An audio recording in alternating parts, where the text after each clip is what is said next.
Sadly,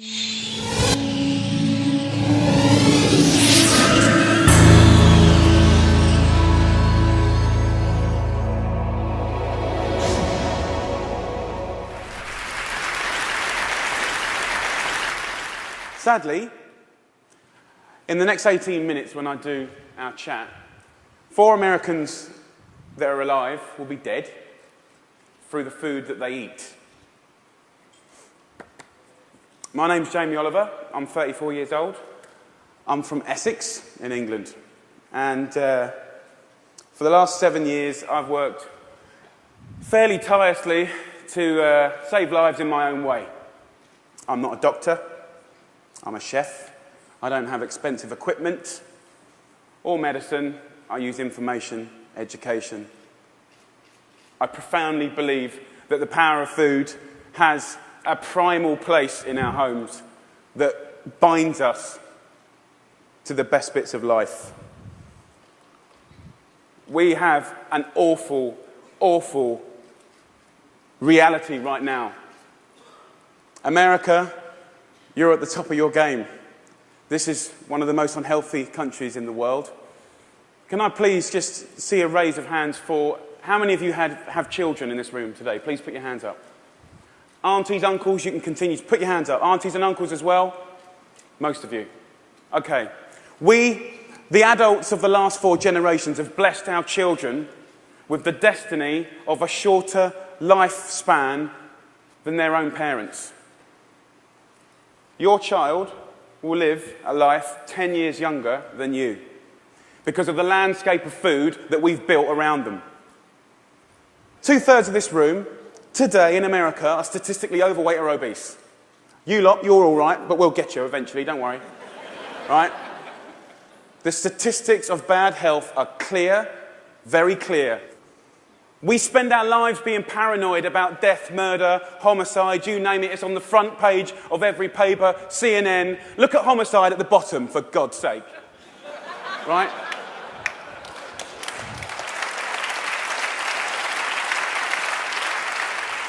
Every single one of those ones in the red is a diet-related disease. Any doctor, any specialist will tell you that. Fact. Diet-related disease is the biggest killer in the United States right now, here today. This is a global problem. It's a catastrophe. It's sweeping the world. England is right behind you, as usual.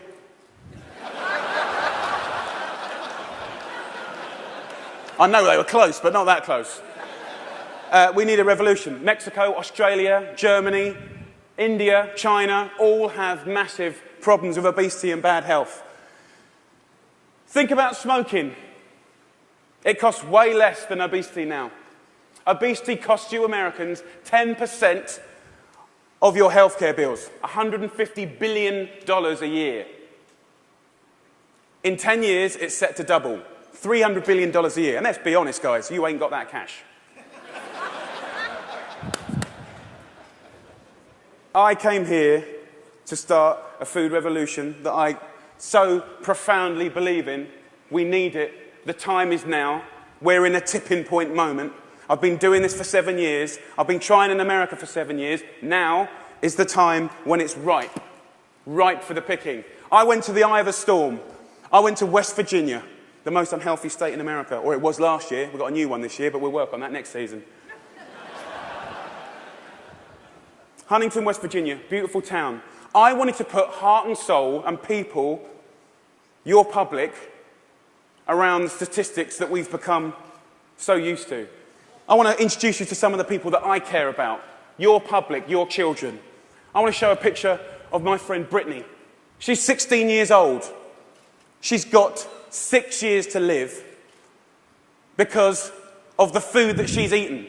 She's the 3rd generation of Americans that hasn't grown up in a food environment where they've been taught to cook at home or in school, or her mum, or her mum's mum. She has 6 years to live. She's eating her liver to death. Stacey, the Edwards family. This is a normal family, guys. Stacey does her best, but she's 3rd generation as well. She was never taught to cook at home or at school. The family's obese. Justin here, 12 years old, he's 350 pounds. He gets bullied, for God's sake. The daughter there, Katie, she's 4 years old. She's obese before she even gets to primary school. Marissa, she's all right. She's one of your lot. But you know what? Her father, who was obese, died in her arms. And then the second most important man in her life, her uncle, died of obesity. And now her stepdad is obese. You see, the thing is, obesity and diet-related disease doesn't just hurt the people that have it, it's all of their friends, families, brothers, sisters. Pastor Steve, an inspirational man, one of my early allies in Huntington, West Virginia. He's at the sharp knife edge of this problem. He has to bury the people, okay? And he's fed up with it. He's fed up with burying his friends, his family, his community. Come winter, 3 times as many people die. He's sick of it. This is preventable disease, waste of life. By the way, this is what they get buried in. We're not geared up to do this. Can't even get them out the door, and I'm being serious. Can't even get them there, forklift. Okay, I see it as a triangle, okay? This is our landscape of food. I need you to understand it. You've probably heard all this before, but let's just go back over it. Over the last 30 years, what's happened that's ripped the heart out of this country? Let's be frank and honest. Well, modern day life. Let's start with the main street. Fast food has taken over the whole country, we know that. The big brands are some of the most important powers, powerful powers in this country. Supermarkets as well. Big companies, big companies. 30 years ago, most of the food was largely local and largely fresh. Now, it's largely processed and full of all sorts of additives, extra ingredients, and you know the rest of the story. Portion size is obviously a massive, massive problem. Labelling is a massive problem. The labelling in this country is a disgrace. They want to self-police themselves. The industry want to self-police themselves. What, in this current climate? They don't deserve it. How can you say something is low fat when it's full of so much sugar? Home. The biggest problem with the home is that used to be the heart of passing on food culture, what made our society. That ain't happening anymore. And you know what, as we go to work and as life changes and as life always evolves, we kind of have to look at it holistically, step back for a moment and readdress the balance. It ain't happening, hasn't happened for 30 years, okay? I want to show you a situation that is very normal right now, the Edwards family. Let's have a talk. This stuff goes through you and your family's body every week. And I need you to know that this is going to kill your children early. How are you feeling? I'm just feeling really sad and depressed right now. That, I want my kids to succeed in life, and this isn't going to get them there. But I'm killing them. Yes, you are. You are. But we can stop that. Normal. Let's get on schools, something that I'm fairly much a specialist in. Okay, school. So what is school? Who invented it? What's the purpose of school? School was always invented to arm us with the tools to make us creative, be able to do wonderful things, make us earn a living, etc., etc., etc. It's been kind of in this sort of tight box for a long, long time, okay? But we haven't really evolved it to deal with the health catastrophes of America, okay? School food is something that most kids, 31 million a day actually, have twice a day, more than often, breakfast and lunch, 180 days of the year. So you could say that school food is quite important, really, judging the circumstances.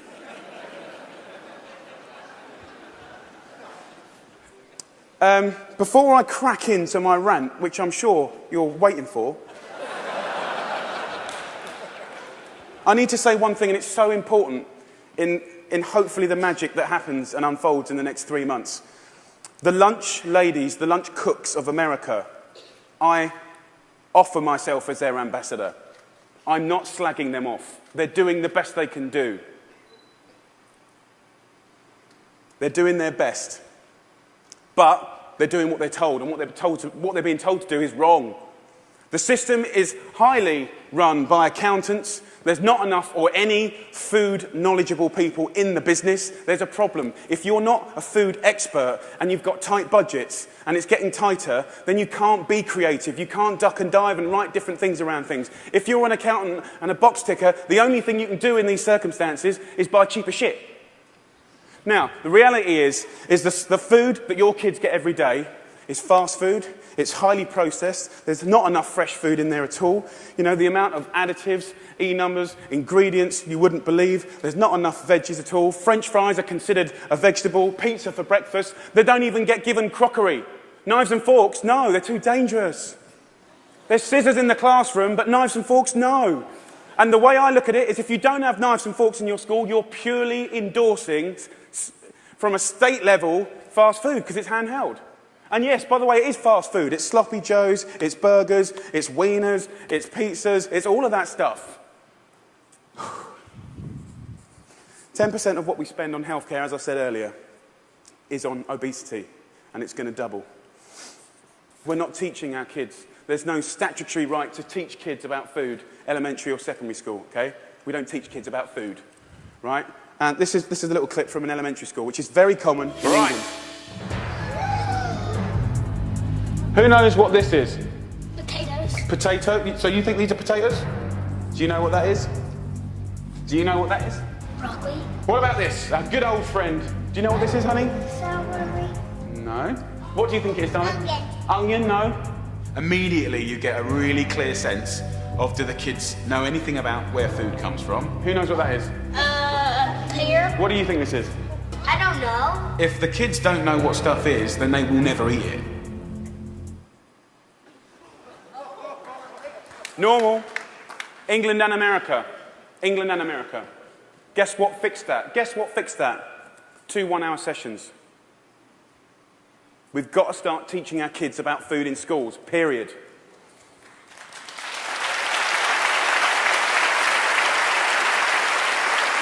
I want to tell you about something that kind of epitomizes the trouble that we're in, guys, okay? I want to talk about something so basic as milk. Every kid has the right to milk at school. Your kids will be having milk at school, breakfast and lunch, right? They'll be having 2 bottles, okay? And most kids do. But milk ain't good enough anymore because someone at the milk board, right, and don't get me wrong, I support milk, but someone at the milk board probably paid a lot of money for some geezer to work out that if you put loads of flavourings and colourings and sugar in milk, right, more kids will drink it. Yeah. And obviously, you know, now that's going to catch on. The apple board is going to work out that if they make toffee apples, they'll eat more apples as well. Do you know what I mean? For me, there ain't no need to flavour the milk, okay? There's sugar in everything. I know the ins and outs of those ingredients. It's in everything. Even the milk hasn't escaped the kind of modern-day problems. There's our milk, there's our carton. In that is nearly as much sugar as one of your favourite cans of fizzy pop, and they're having 2 a day. So, let me just show you. We've got one kid here having, 8 tablespoons of sugar a day. There's your week. There's your month. And I've took the liberty of putting in just the 5 years of elementary school sugar, just from milk. Now, I don't know about you guys, but judging the circumstances, right, any judge in the whole world would look at the statistics and the evidence, and they would find any government of old guilty of child abuse. That's my belief.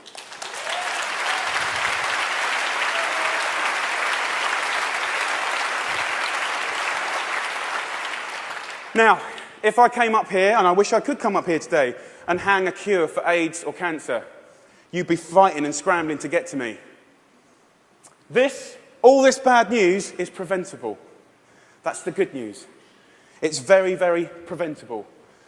So let's just think about, we've got a problem here, we need to reboot. Okay, so in my world, what do we need to do? Here's the thing, right? It cannot just come from one source. To reboot and make real, tangible change, so that I can look you in the white of the eyes and say, in 10 years' time, the history of your children's lives, happiness And let's not forget, you're clever if you eat well, you know, you're going to live longer, all of that stuff. It will look different, okay? So, supermarkets. Where else do you shop so religiously? Week in, week out. How much money do you spend in your life in a supermarket? Love them. They just sell us what we want, all right. They owe us to put a food ambassador in every major supermarket. They need to help us shop. They need to show us how to cook quick, tasty, seasonal meals for people that are busy. This is not expensive. It is done in some, and it needs to be done across the board in America soon and quick. The big brands, you know, the food brands, need to put food education at the heart of their businesses. I know, easier said than done. It's the future. It's the only way. Fast food. With the fast food industry, you know, it's very competitive. I've had loads of secret papers and dealings with fast food restaurants. I know how they do it. I mean, basically, they've weaned us on to these hits of sugar, salt and fat and X, Y and Z, and everyone loves them, right? So these guys are going to be part of the solution, but we need to get the government to work with all of the fast food purveyors and the restaurant industry, and over a 5, 6, 7 year period, wean us off the extreme amounts of fat, sugar, fat, and all the other non-food ingredients. Now, also, back to the sort of big brands, labelling, I said earlier, is an absolute farce and has got to be sorted. Okay, school. Obviously, in schools, we owe it to them to make sure those 180 days of the year, from that little precious age of 4 to 18, 20, 24, whatever, they need to be cooked proper, fresh food from local girls on site, okay? There needs to be a new standard of fresh, proper food for your children. Yeah?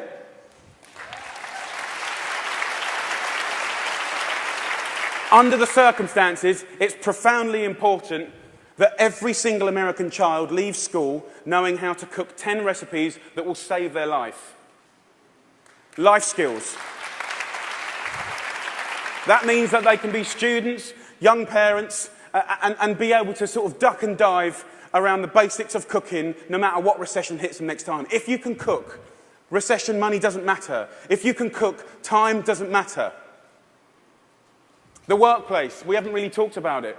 You know, it's now time for corporate responsibility to really look at what they feed or make available to their staff. The staff are the mums and dads of America's children. Marissa, her father died in her hand. I think she'd be quite happy if corporate America could start feeding their staff properly. Definitely, they shouldn't be left out. Let's go back to the home. Now, look, if we do all this stuff, and we can, it's so achievable. You can care and be commercial, absolutely. But the home needs to start passing on cooking again, for sure. For sure. Pass it on is a philosophy. And for me, it's quite romantic, but it's about if one person teaches 3 people how to cook something, you know, and they teach 3 of their mates, that only has to repeat itself 25 times, and that's the whole population of America. Romantic, yes, but most importantly, it's about trying to get people to realise that every one of your individual efforts makes a difference. We've got to put back what's been lost. Huntington Kitchen. Huntington, where I made this programme, you know, we've got this primetime programme that hopefully will inspire people to really get on this change. I truly believe that change will happen. Huntington Kitchen, I work with a community. I worked in the schools. I found local sustainable funding to get every single school in the area from the junk onto the fresh food. $6.5 grand per school. That's all it takes, $6.5 grand per school. The kitchen is 25 grand a month, okay? This can do 5,000 people a year, which is 10% of their population, and it's people on people. You know, it's local cooks teaching local people. It's free cooking lessons, guys. Free cooking lessons in the main street. This is real tangible change. Real tangible change. Around America, if we just look back now, there's plenty of wonderful things going on. There's plenty of beautiful things going on. There are angels around America doing great things in schools, farm-to-school setups, garden setups, education. There are amazing people doing this already. The problem is they all want to roll out what they're doing to the next school and the next, but there's no cash. We need to recognise the experts and the angels quickly, identify them, and allow them to easily find the resource to keep rolling out what they're already doing and doing well. Businesses of America need to support Mrs. Obama to do the things that she wants to do.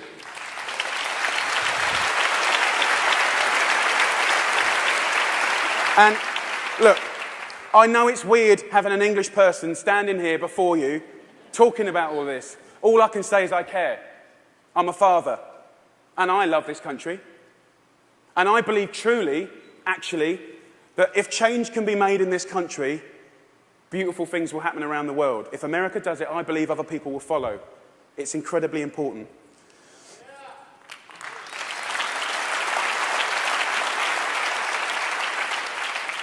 When I was in Huntington, trying to get a few things to work when they weren't, I thought, if I had a magic wand, what would I do? And I thought, you know what? I'd just love to be put in front of some of the most amazing movers and shakers in America. And a month later, Ted phoned me up and gave me this award. I'm here. So my wish.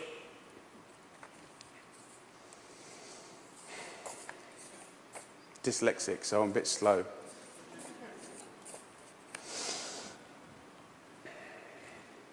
My wish is for you to help a strong, sustainable movement to educate every child about food, to inspire families to cook again, and to empower people everywhere to fight obesity.